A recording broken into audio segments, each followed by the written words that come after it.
Hi guys, hello and welcome to Jazz Across the Pond.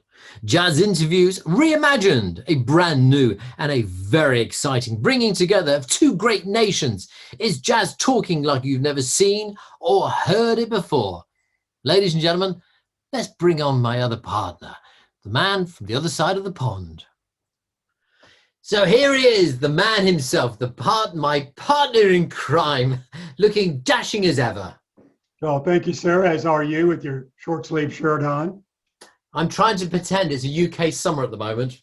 Oh, okay, well, we're not pretending here. It's already 88 degrees. So, Well, I'm wearing this one because Natasha, bless her, she gave me this for Father's Day. And the condition was that I would wear it on one of the shows. So here we are, I'm wearing it. there you go, a man of his word. There we go. Anyway, it's a very warm welcome to Jazz Across the Pond, Jazz Interviews Reimagined, with me, Roger Lee, a.k.a. the Jazz Cat. And I'm Kevin Goolsby, and they call me Mr. G. Mr. G, Mr. G. The Yorkshire to my pudding. The Yorkshire to your pudding. Now, I'm familiar with Yorkshire pudding, Yeah. but that's all I can say. So, Roger, you got me on that one. I'd like to use my last lifeline and call a friend. I'd like to call a friend. Can I call a friend? You certainly can. And which friend would you like to ring? Well, the only Brit I know at the moment would be Beverly Byrne. Well, she's in the waiting room. So let's invite her in a minute and we can find out what the Yorkshire pudding is to put your mind at ease. Okay, because I don't want to comment unless I know what the analogy. I've got to know the analogy. All right. Before we invite her in, nice. The fact this week we've got Beverly and myself. We're on UK time zone. This is because we've had California. So it's really nice to have this time. Anyway, very, very quickly, let's just talk about last week's interview. Wow, last week, Mr. Brian Bromberg. I mean, Roger, you described Brian as the Rembrandt of the brass world, which Brian got a big kick out of that. But in actuality, it was a very good analogy. I mean, he has over 24 solo projects, countless compositions. I mean, Brian just has an impressive body of work that actually crosses multiple subgenres of jazz, but also includes instrumental rock and metal. Brian is a technically astute bassist, having mastered a 300-year-old Italian double bass, as well as the 4-string and 5-string electric bass guitars, the tenor bass, and the piccolo bass. Yeah. So just an amazing musician and a great interview with a gentle giant of the genre. Oh, and he was just sat there and he's got his cat and he was just like, this is so... Did you notice all the bass guitars behind him and they're all lined up on that? He was just such a lovely gentleman, very humble. And he was there and he takes all these stray animals in on his ranch in California. And I've watched the interview back half a dozen times and it just... What a man. And you're absolutely right, from doing a cover of Carlos Jobim right the way through Jimi Hendrix, and it's like, where are we going? Then the next album, he obviously, as he explained in the interview, he doesn't go into a restaurant and have the same meal every single time. He changed it. He likes variety, which was a lovely analogy of the whole thing. And the story about how he came across that 300-year-old bass. I mean, what a great story.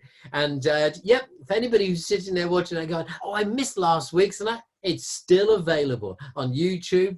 Have a look and you'll go back. Brian Bromberg, what an amazing... We both sat there in awe because he's such a lovely gentleman. Well, you know, and I think we didn't talk an awful lot about his being on piccolo bass in a lot of his projects, but it's actually tuned up an octave every string. Yeah. And as a consequence, on my show, the Smooth Jazz Train on Thursday nights, I might add, I also have had to go out of the way to say, because people would inundate me with questions, who's playing lead guitar? Who's playing lead guitar on this? You know, actually, it's Brian on piccolo bass, people. It's pretty amazing. If you've not heard Brian Bromberg play any kind of metal or Hendrix, whatever, you have got to listen to it. It's mind-blowing. And you're absolutely right. And of course, the new album is a little driving music, and we featured a couple of tracks from that. And a brilliant Quarantine. The way that track was amazing, and the cover of the Katrina and the Waves, Walking on the Sunshine, another great tune. And you're absolutely right. And we actually praised him because I know when I do my jazz show, this is my turn to plug now, on Wednesday night, the Jazz Across the Pond on the Voice Radio. However, I must point out, I won't be at the helm this Wednesday because England are playing Denmark in the semi-finals of the Euros, and if they beat them, we go through the final, which is the first time we've been in a final in 55 years. I think I'm going to be an automated show that night because I think most Brits are going to be glued in front of their TV. Anyway, I was saying to Brian, and he was very humbled by it, I was saying that when I play any of his tunes, it was the most one. You haven't got to adjust your graphic equalizer. Turn around and go, I want to hear the bass player the rest of it. He mixes it in such a way, and he plays total respect. He lets the pianist have a solo. He lets the guitarist have a solo. The drummer have a solo. And there's no way you can listen to it and turn around and go, oh, this is a Brian Bromberger because he's way out in front. He's not. He plays it right down the line, and I have total admiration and respect for him. And I'll tell you what, people are really tuning in. His interview has already surpassed people that have been up for several weeks. I mean, he's got a big fan base. If you've not listened to that interview, you've got to go back and listen to it before you listen to this one. Yes, you're absolutely right. I sent him a message because he broke the 100 views in 6 hours. And that's the first time that's happened. So many people go, Brian Bromberg, I've got to listen to this one. So there's still opportunity. It's still there, like all previous ones. Paul Brown the week before, etc. There's some amazing ones there. So go back and visit them. Anyway, let's get back to tonight because I can tell you're eager to find out what a Yorkshire pudding is. I am.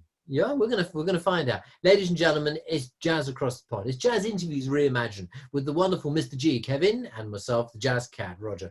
We're here in the green room. She's there. She's waiting in Yorkshire, the UK. Beverly Byrne. We're going to be talking about, and it's not just her new album, all right? We've got to say this. This is not just her new album. It was released today, and we have got the first copy of it. There we go. Copies.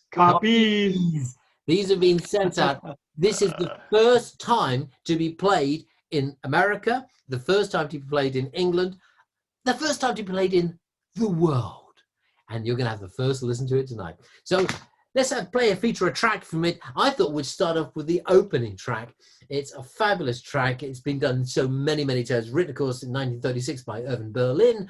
It's the wonderful Let's Face the Music and Dance. Sit back. I tell you what, unless you're driving, take your shoes off, take your slippers off, and do a bit of toe tapping while you listen to this track, because this is brilliant. We'll be straight back with the lovely Beverly Byrne, and you're watching Jazz Across the Pond. We'll be back with you in a moment.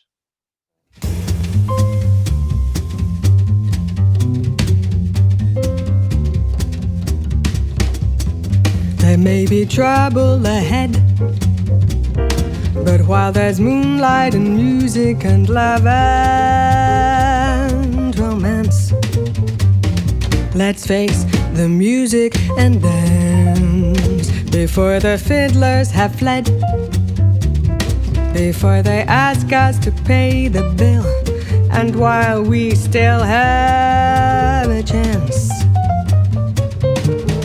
Let's face the music and dance. Soon we'll be without the moon, humming a different tune, and then there may be teardrops to shed. So while there's moonlight and music and love and romance, let's face the music and dance.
there may be trouble ahead.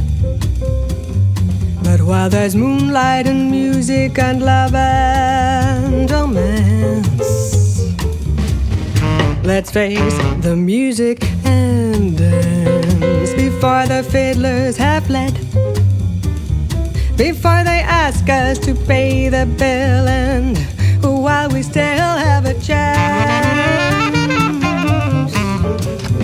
let's face the music and dance. Soon we'll be without the moon, humming a different tune, and then so maybe teardrops to shed. So while there's moonlight and music and love and romance, let's face the music. Let's face the music and dance.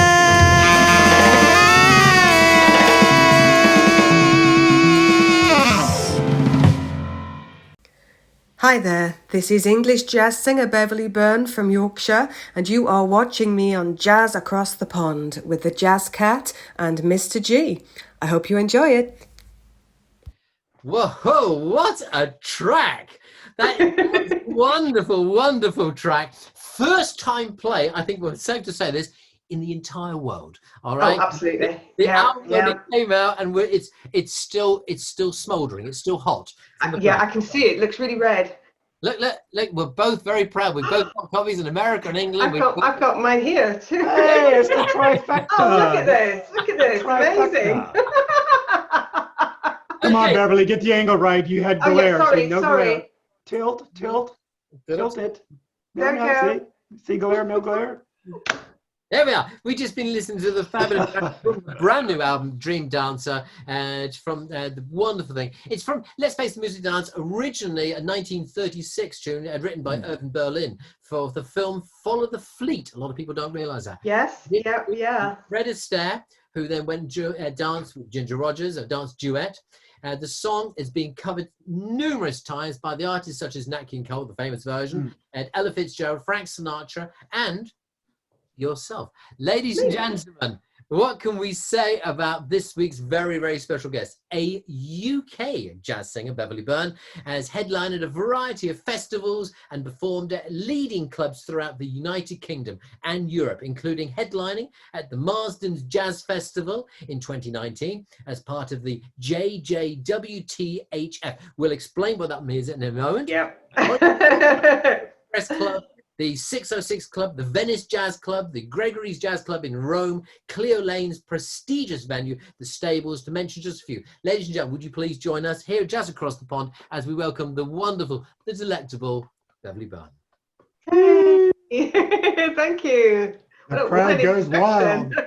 Crowd goes wild. Beverly, thank you so much for joining us here on the show tonight. I don't know what the weather's doing in Yorkshire, but here in North Devon, it is throwing it down, cats and dogs. Yeah. Well, it's just sort of grey and miserable. But so we did have thunderstorms yesterday and the day before. Managed to get a gig in between monsoon weather. So, because it was an outdoor gig and we were like, oh no. But in the end, we managed to pull it off, so it was good. We won't talk to Kevin because he was just saying about what the temperature and what the weather was doing in Richmond, Virginia. Go on, Kevin, let us know.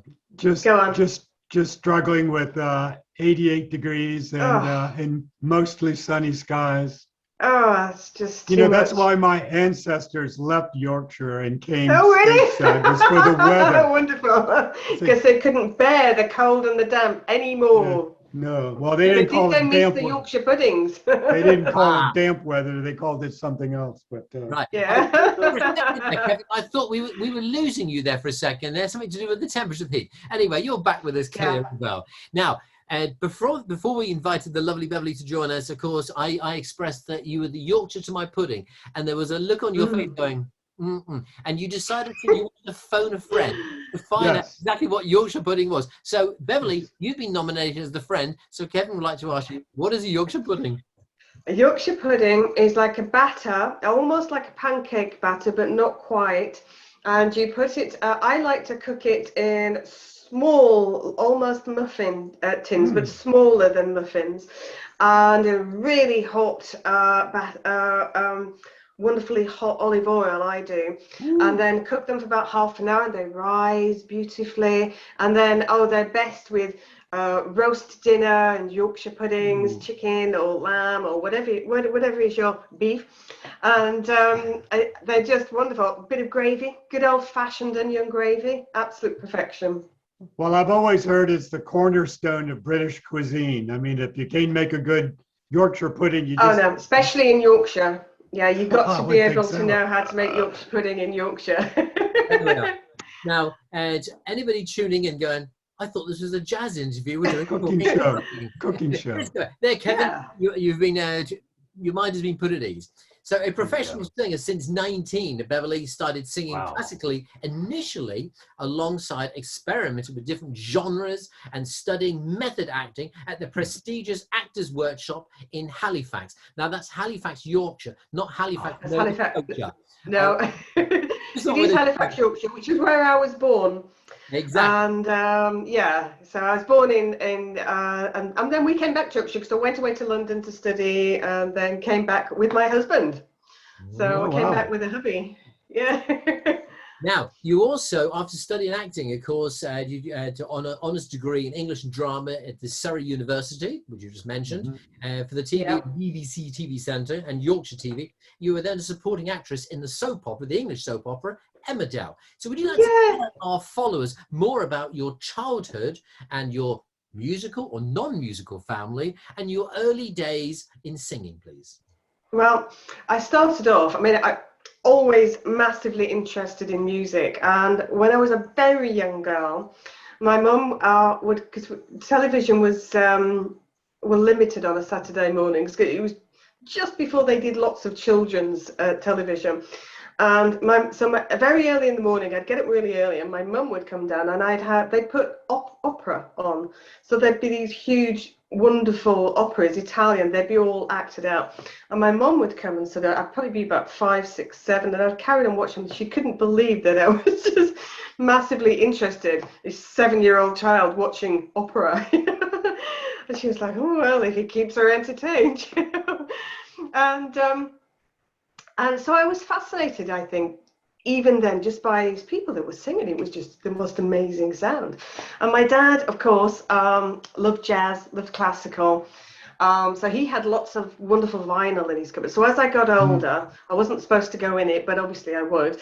And I'd get them all out and have a play. And I'd be doing quite bizarre things way before I even thought about becoming a jazz singer.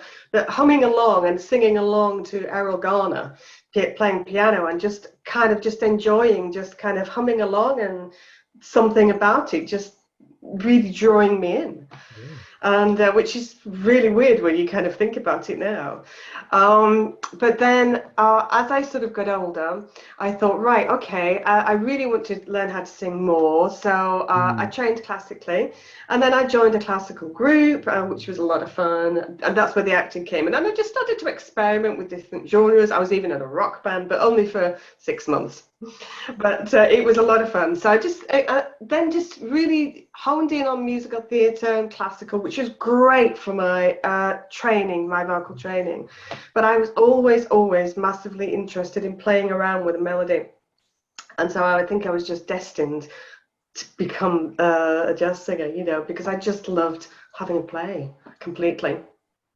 Well, Beverly, you obviously felt that urge to be a jazz singer very early on. We understand that you did return to university, studied jazz with such UK jazz notables as Tina May, with Lee Gibson, Steve Waterman, Alan Barnes, and Trevor Tompkins. You then record your debut jazz album in 2010, the well-received Seasons of Love project, which picked up airtime, I might add, on BBC Introducing, as well as solid reviews in the publications Jazz Journal and Jazz Wise. You followed up with the Seasons of Love tour and performed in venues, and Roger's mentioned a few, but the Calendar Jazz and Blues Festival, the Marsden Jazz Festival, and of course, performances at the Jazz Club Pizza Express. So, having said all that, the question is, what was the impetus to switch from acting and classical voice, which was obviously your start, and then to focus on jazz studies? I mean, you said you had sort of that deep-rooted desire. Yeah, I mean, Really what triggered it. The joy of the music, the joy of just listening to the music, and it not being where I have to sing on the beat. I never enjoyed singing on the beat. I always just liked to that the feel of the swing and the sitting back. To me, just sounds. I thought, yeah, I want to do it that way. So before I was even really deeply knowledgeable, I just wanted to sing it that way. So whenever I was doing in a musical theatre, it's like Beverly on the beat, Beverly on the beat, and it's like, oh, it's so much nicer this way. So yeah, I wasn't destined to do that for very long, really. But I just love the music too, which is, quite often originally from musical theatre. And one of the things I enjoy doing is plucking some quite obscure songs and then going, oh, what can I do with them and bring them into the jazz genre? And that's a real passion of mine as well. So, yeah. It's certainly something you've done, because in 2015, after being raised, as we've already alluded to, in a household that celebrated both jazz, of course, from your father, and 80s pop music, and which, I mean, if you're going to have an evening of entertainment, 80s music is going to get everyone on the floor. Everyone just loves the 80s music. Definitely. Yeah. You decided then to celebrate the jazz and the 80s pop and combine the two together in a freewheeling, stylistically expansive second album. Now, the second album came out and is just it was just called Jazz Just Wants to Have Fun, hence the JJWT. Hey. What does that mean? That JJ, they're looking on. We put an acronym because we could fit it on the front of the. And it was just way too long, and I thought, oh, what can I do? And I thought, yeah, Jazz Just Wants to Have Fun. You can't be saying that all the time. So I just used the acronym. I just thought, oh, it looks great, actually. It looks really good. Yes. And so I just carried on using that. And for myself, it's affectionately called JJ now. So. So there you are, singing with an honest, heartfelt, deep soul sensitivity and scatting an abandon. I mean, Ella Fitzgerald would have been proud of. I tell you, it is absolutely. Oh gosh, I'd like to think so. Yeah. You're both lightning fast, seductively slow, very, very clever, stylish reimagining of perfectly chosen 70s and 80s songs. Everything from Slade to Billy Idol. There's a whole fantastic tunes. There's some great. I love them. Yeah. So why the 80s? I mean, in the 80s, I used to work in the nightclubs and big nightclubs. So I was doing this. Yeah. 80s, it was just like you just do a whole night. Even now, I still get called in to do 80s nights. So what was it about the 80s music and some of the 70s music that you very cleverly managed to combine the two? It's just the joy, isn't it? I mean, there is just this amazing joy, but also when you really get down to it and pull them apart, and I originally just turned them, I got these enormous pop arrangements that they had, and they're like, oh my word, I've got my work cut out here, because they're every single part. So I was like, okay, let's turn them into a lead sheet first of all, So I turned them into a lead sheet, and then started to jiggle, and I thought, oh, I think I'll put this part here, and then I started to play musically and go, oh, well, perhaps I could swing it, or perhaps I could do this, maybe I could do it in a Latin way. So I started to have a play, and then I look at the lyrics, and then sometimes they'd be like, oh, yeah, that's not going to work because of the lyrics. But then sometimes the lyrics I'd go, oh, a bit like Prince Charming. I think, yes, I can see myself singing that, and it swings beautifully. It's just got this vibe. And so some of them I thought, yeah, I can definitely see myself. I can hear it. And so I just got really passionate then about really honing in then, and that's when I got Sam Watts on board, and we sort of holed up together in London, and he did all the wonderful harmonies for me as well, and it was just such a great experience. It really was. And so when we finished, these wonderful songs, which actually at their core, the ones I chose, all have great melodies, all have great melodies, and then with a little bit of reharmonization, yeah, they're there. You can really hear they've got this jazz vibe going on now, and it was just wonderful to just play with them that way. Yeah. Well, it certainly works. And we're here tonight to talk about your new album, and there is a carryover track, which I know I've spoke to you on the phone a week ago. Yes. There's a carryover song from this, which I'd love for you to allude on a moment. And you did a wonderful fabulous version of the late great David Bowie and Let's Dance. And Yes. there's a carryover from the first album. But why do you, please, for our followers, let everybody know why it wasn't included on that album and it's now on this album? Well, it was always meant to be included in Dream Dancer. And then because we just had so many songs, and I thought, well, I think I'd quite like to have one of the tracks just on another album, sort of a jazz album that I also do this, this is one of the things I do. So I sort of chose Let's Dance just because I thought with that wonderful samba feel, I thought it sat really well within a jazz context.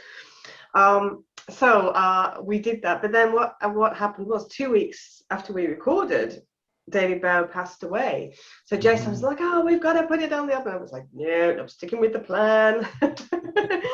So he's been shelved there, Dream Dancer, since like a shy sibling waiting for its moment. So. Well, what we're going to do now, we're actually going to play this track now, so for our followers and listeners can have a listen. And rather than just play a track and listen to it, and you go, "I know this song," and you're halfway through it going, "I know this song. Don't tell me I know it." We're going to tell you now. It's the David I love that. Yeah. Dance, and it's from your fabulous new album. It's Dream Dancer. Have a listen to this. It is fabulous, and we'll be straight back with the wonderful Beverly Byrne and carry on this wonderful interview here on Jazz Across the Pond. Is Let's Dance.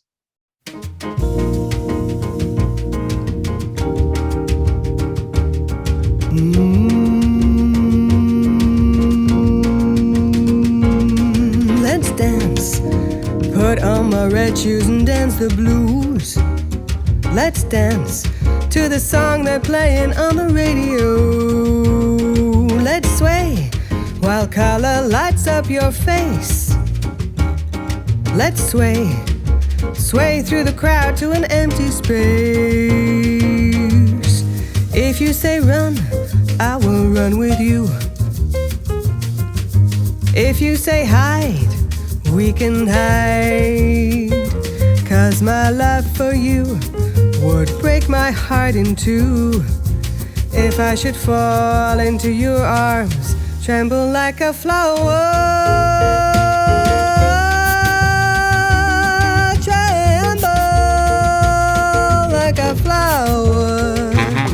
Let's dance, for fear your grace should fall.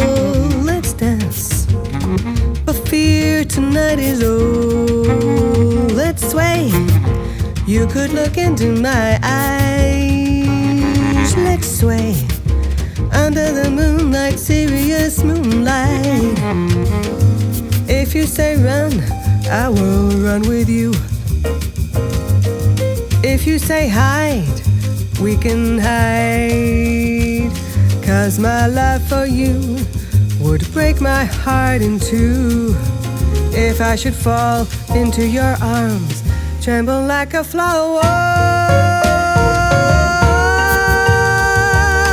Tremble like a flower.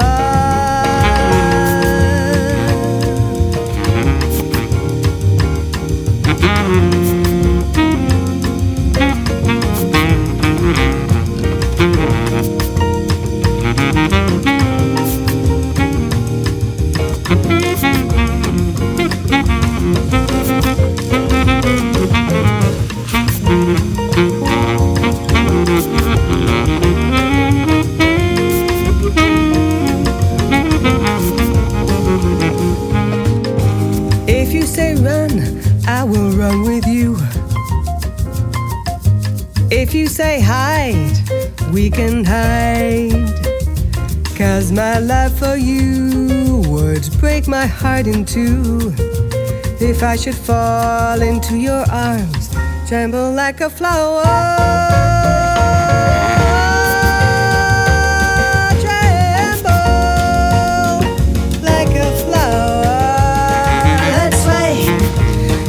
Look into my eyes. Let's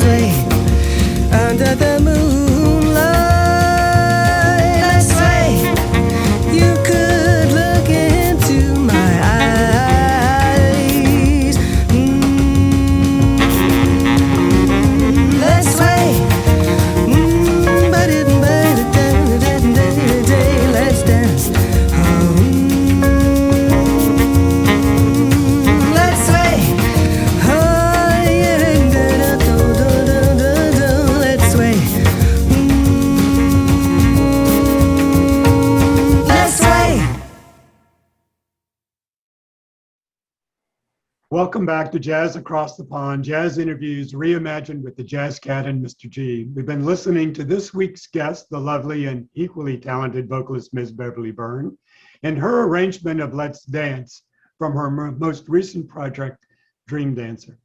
Now, Beverly, it's interesting, 3 weeks ago, our special guest, keyboardist and vocalist, Ms. Lisa Adio, shared a story about releasing a tribute project dedicated to the late, great American vocalist, the legendary Mr. Frank Sinatra, the summer prior to his death.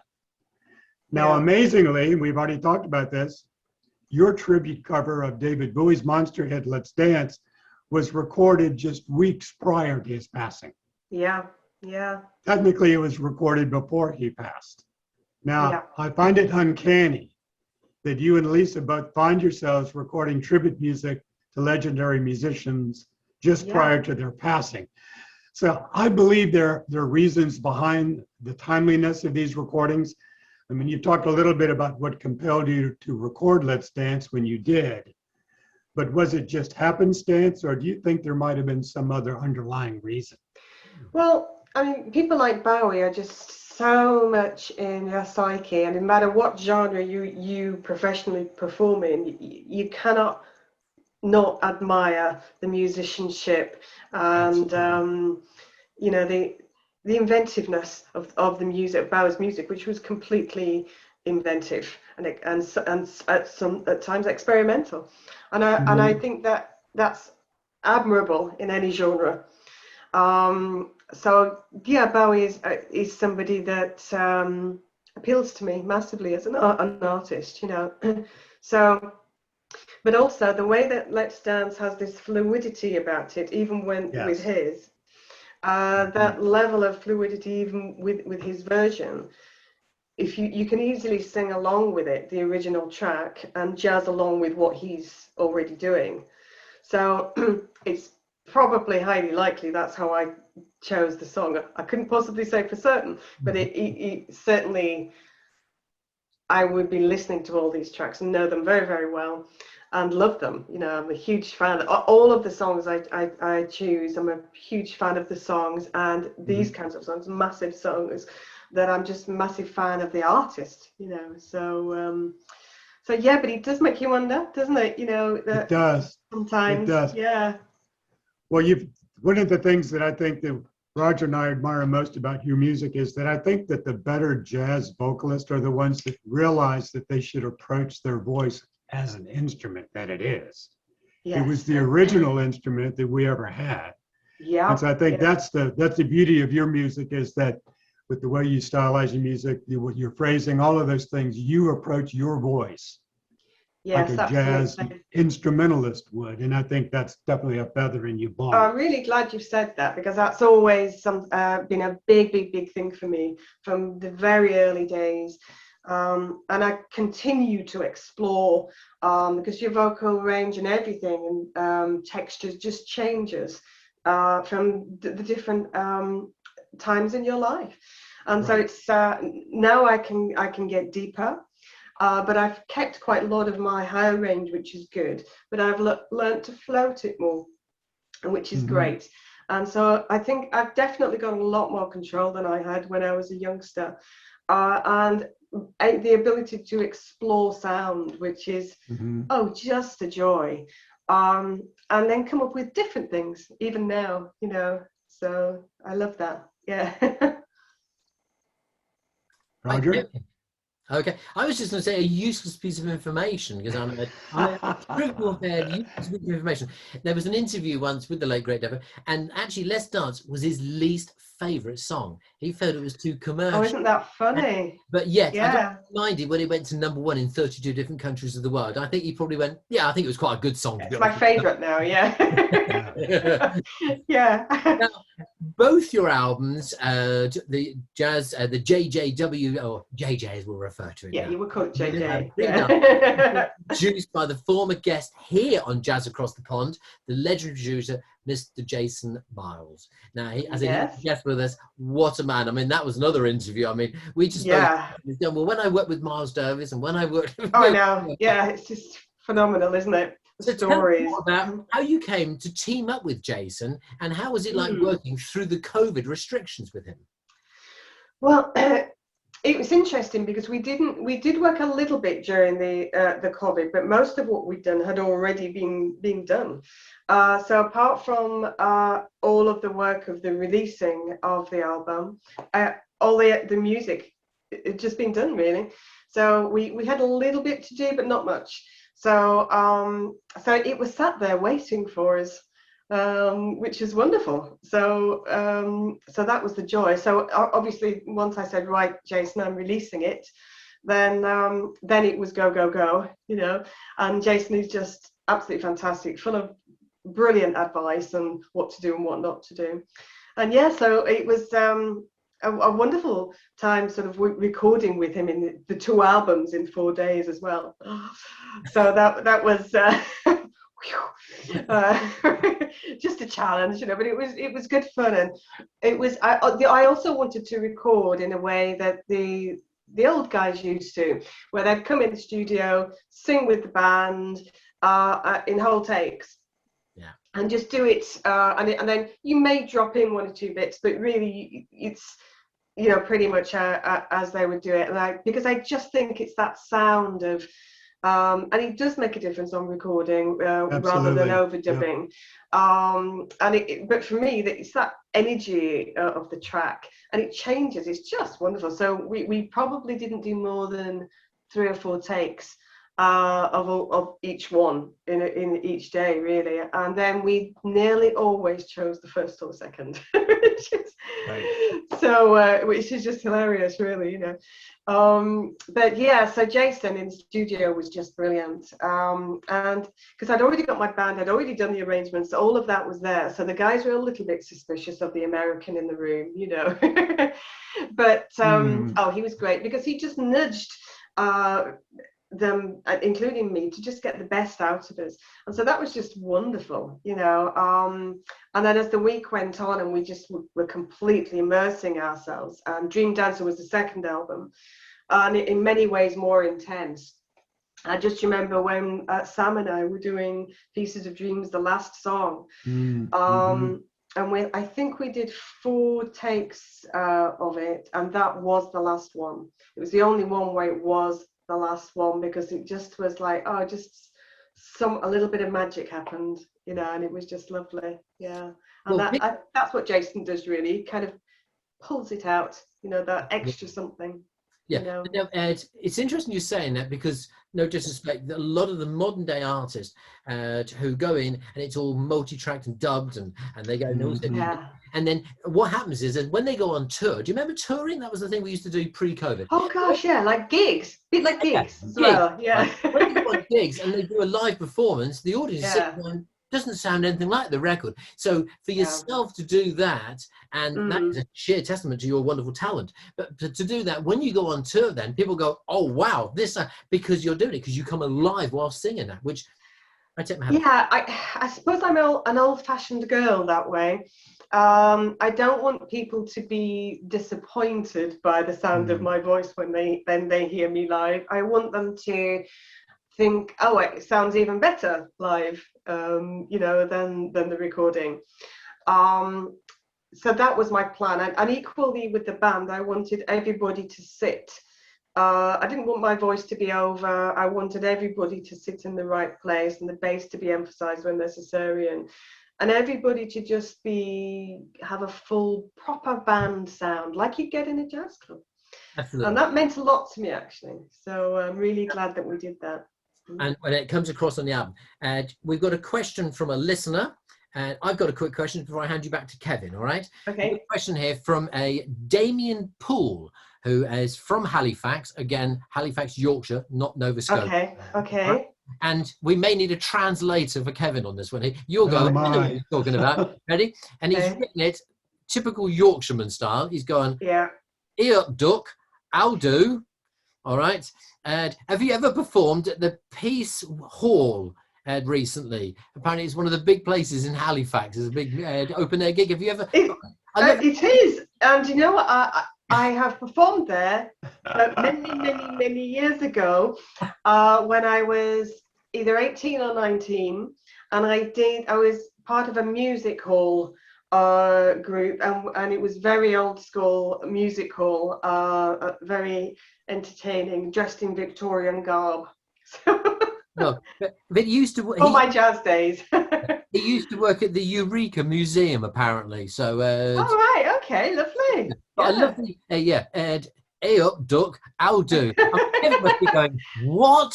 Sounds like it does sound a little bit like my brother-in-law. Actually, I'll have to. Maybe it's him, coming on. Okay, the question for myself, then we'll hand you back to Kevin. In 2020, during COVID lockdown, in your role as the Ilkley, another beautiful. I've been there, Ilkley. It's a Have you? Oh, I've been. I went there. I was invited to a wedding there. Some very good friends of ours. The Yeah. Jazz Festival, artistic director alongside festival director Mark Byrne Smith, who just Yes. happens to be your husband. Yes. And Yeah, not a coincidence, no. no.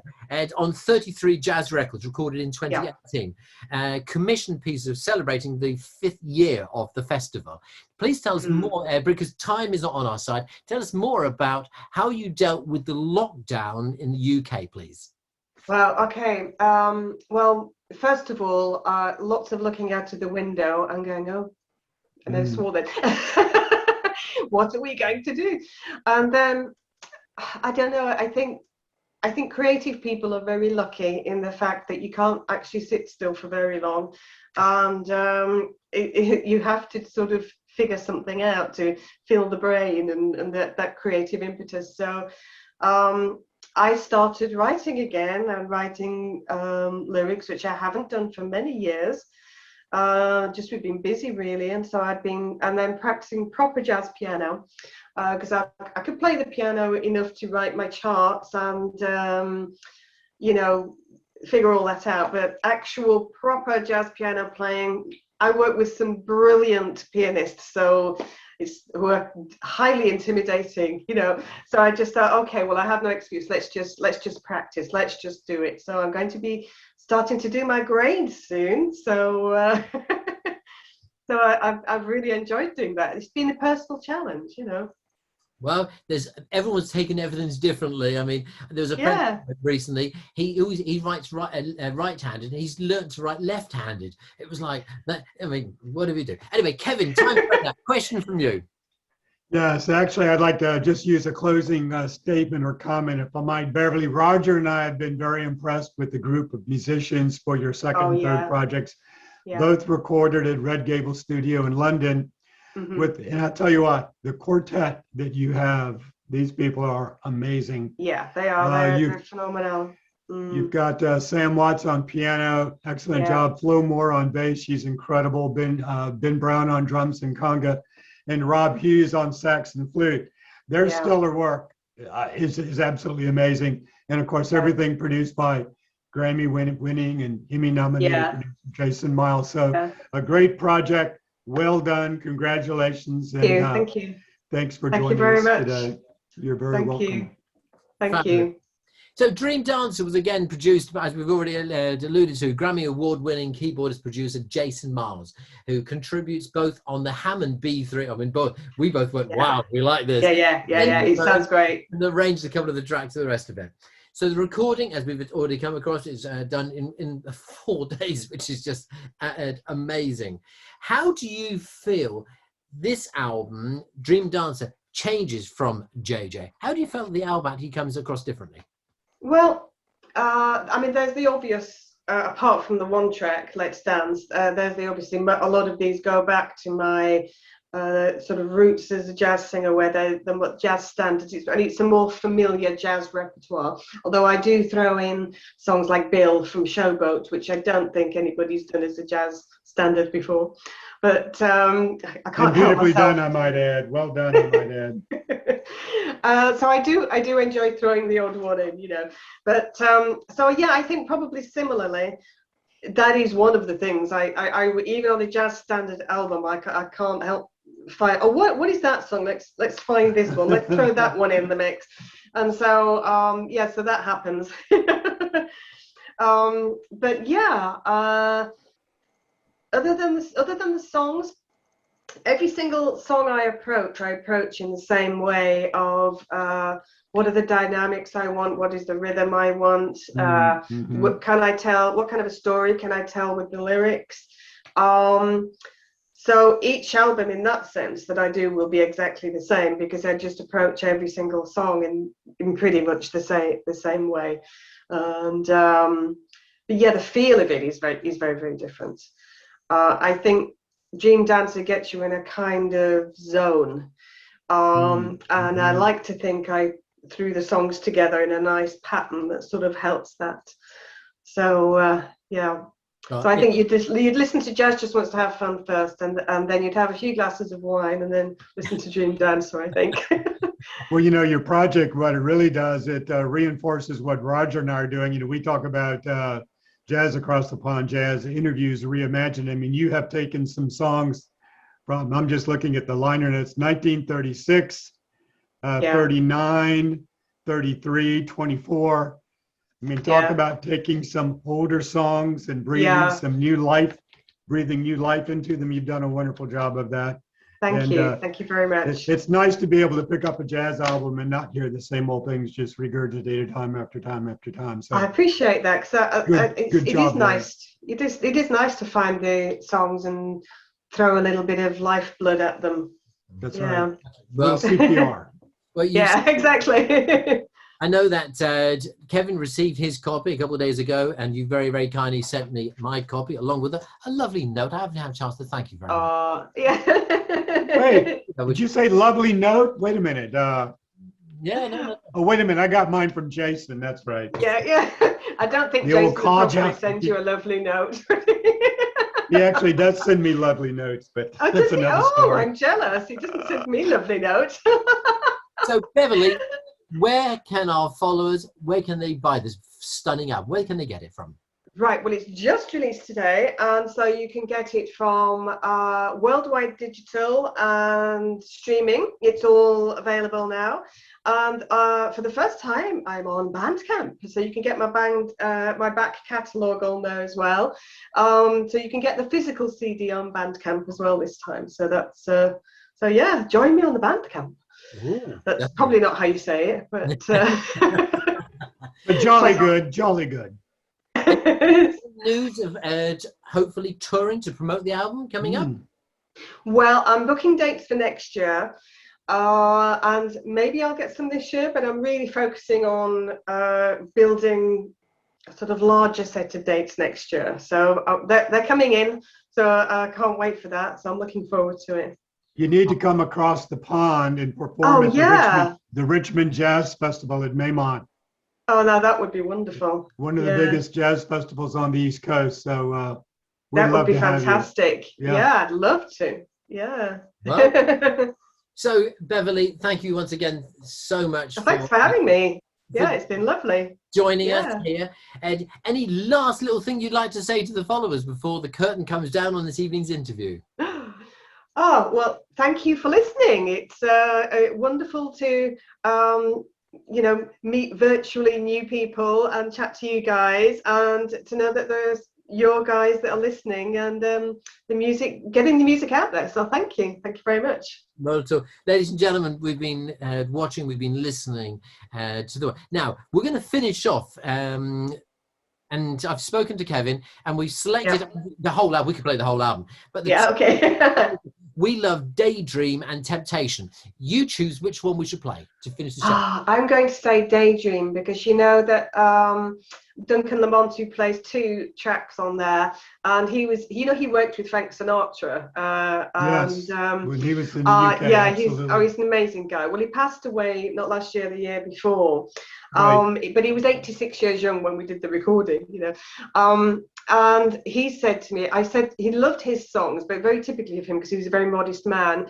I asked him which he liked and the most, and he said, he liked the Billy Strayhorn, because it was in 3/4, and he thought I sung it beautifully. He said he thought my jazzing was very just spot on, and he loved my jazzing on that. So Well, ladies and gentlemen, we're going to finish off tonight's wonderful interview with the lovely Beverly Byrne from the album Dream Dancer. This is the wonderful Daydream. Ladies and gentlemen, please, that's a very good night, and a thank you very much to Beverly Byrne. Thank you. Thank you very much. Thank you. Say good night, Kevin. Good night, Good Kevin. It's good night from me. Until next week, another great interview from Beverly. Bye. Take care. Bye-bye.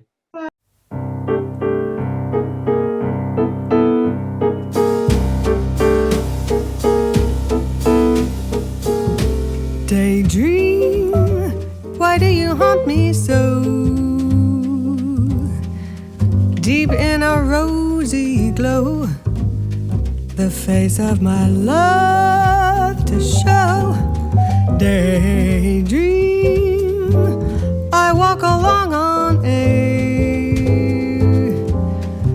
building a castle there for me and my love to share. Don't know the time or minute, days, sun in the sky while I moan around feeling hazy. Daydream, don't break my reverie until I find that he is daydreaming just like me. Daydream, why do you haunt me so deep in a rosy glow? Daydream, I walk along on air, building a castle there for me and my love to share. Don't know the time or minute, days, sun in the sky while I moan around feeling hazy. Daydream, don't break my reverie until I find that he is daydreaming just like me. Just like me.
Daydream, why do you haunt me so deep in a rosy glow? Face of my love to show. Daydream, I walk along on air, building a castle there for me and my love to share. Don't know the time or many days, sun in the sky while I moan around feeling hazy. Daydream, don't break my reverie until I find that he is daydreaming just like me. He is daydreaming, daydreaming just like me. Daydreaming just like me.